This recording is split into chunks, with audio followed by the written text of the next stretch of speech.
अमोलला आप्पीची आठवण येत नाही. अरे आज त्यानं वहीत त्याच्या आप्पूमावर निबंध लिहिला रे. बापू मला सगळं कळतंय हो. अमोलच्या मनात काय चाललंय ते कळतंय मला सगळं. कळतंय ना? मग लवकरात लवकर आप्याला शोधून काढा. आता अमोलच्या प्रश्नांची उत्तर देणं नाही जमत बाबा.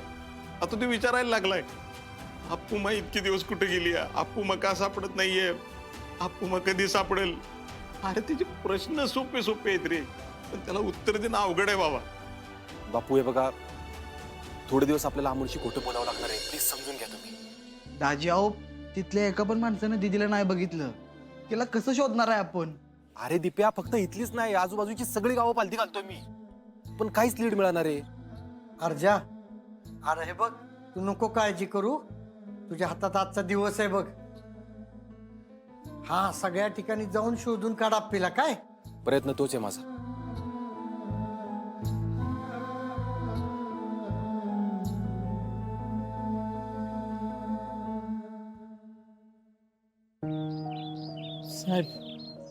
ठीक आहे अमोल, तुला काहीही वाटलं ना तर टीचरला सांगून लगेच मला फोन कर.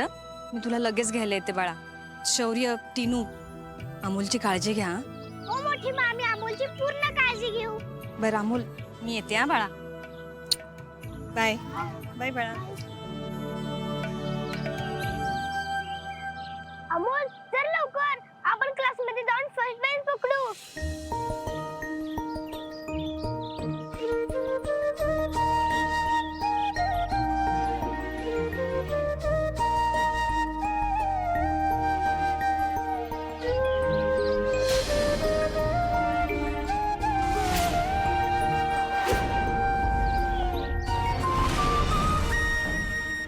अमोल तू ओके आहेस ना? हो टीनू, मी ओके आहे. अमोल अजून वेळ आहे स्कूल भरायला, आपण खेळायचं का? सॉरी शौर्य, तुम्ही खेळा प्लीज, मी तिकडे बसतो. बर ऐका ना, मी तुमचं फेवरेट सँडविच आणले, खाणार का तुम्ही? अमोल आपला फेवरेट सँडविच, चल आपण खाऊ.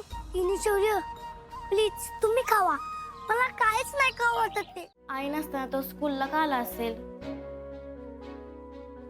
बघ ना, तो किती नाराज वाटतोय ना. तुम्ही सगळे प्लीज स्टडी करा ना, टीचर येतील आता. हो का बडबड करताय? अमोल तू ओकेस ना? हो. अमोल तू काहीच काळजी करू नका, आम्ही आहेत तुझ्या सोबत. आणि तुझ्या माला काहीच झालं नाहीये, तुला तुझ्या मावर विश्वास आहे ना? टीचर आले, टीचर आले.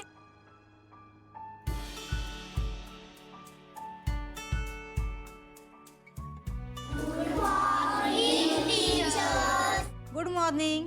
बसा बाळांनो.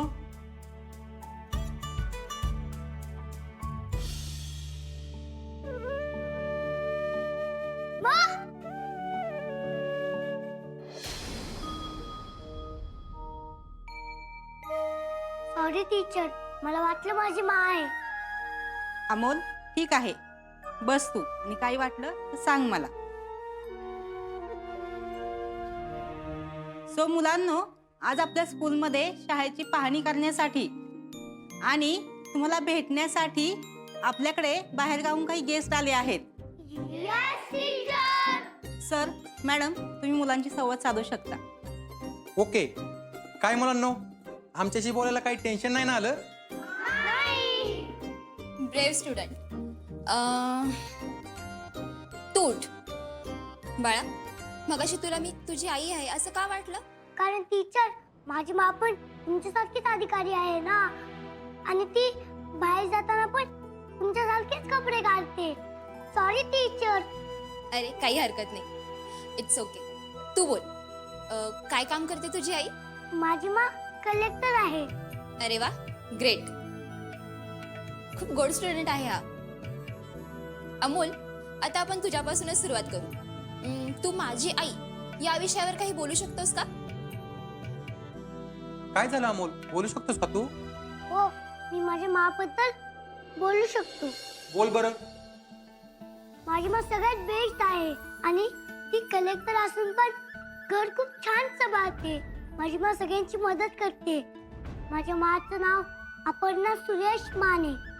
माझ्या माचं लहानपणापासून कलेक्टर व्हायचं स्वप्न होतं, त्यामुळे ती कलेक्टर झाली, आणि तिने मला पण लोकांची मदत करायची म्हणून सांगितलं आहे. आणि मी ते कधीच विसरणार नाही. माझ्या मला जेव्हा तिच्या माझी आठवण येते तेव्हा ती नेहमी सांगते की स्वामी तीन जगाचा आई विना भिकारी असतो. दिप्या, तू अर्जुनला फोन केला होतास का? बापू आहो दिप्या, अरे अमोल यायची वेळ झाली, त्याला काय उत्तर देणार आहे आपण? मोना, त्याला जाताना खायला दिलं होतंस ना डब्यातनं? हो, मी डबा आणि स्नॅक्स पण दिले होते. मला नाही वाटत अमोल या ठिकाणी जास्त काही खाईल. घरी होता तेव्हा बाबांना सांगितलंय म्हणून 4 घास कसे तरी खात होता. शाळेत त्याला सांगणारं कोणी नाही. नाही अहो, मला म्हणालाय तो सगळा डाबा संपवतो म्हणून. अहो रुपाली ते पण छोटे सरकार पहिल्यासारखे खात नाहीयेत, बोलत नाहीयेत. हे तर आपल्याला मान्य करावंच लागेल ना. अगं तेच तर मोना, आज त्याला आपल्याबद्दल काही नाही कळालं ना तर तो काय करेल काय सांगता येत नाही ग. खरंच काय सांगायचं त्याला आपण? मी काय म्हणते, आपण ना त्याच्यासमोर अपर्णाचा विषयच नको काढायला. भाऊजी आले की बोलतील त्याच्याशी. हा म्हणून तर म्हणतोय, अर्जुन कधी येणार आहे बघ की फोन करून. अरे अमोलच्या प्रश्नांना नाही उत्तर देऊ शकणार आपण. एवढे दिवस झाले अपर्णाचा काहीच पत्ता लागेना. मला तर कळेनाच झाले नियतीने नक्की काय मांडून ठेवले आपल्या समोर.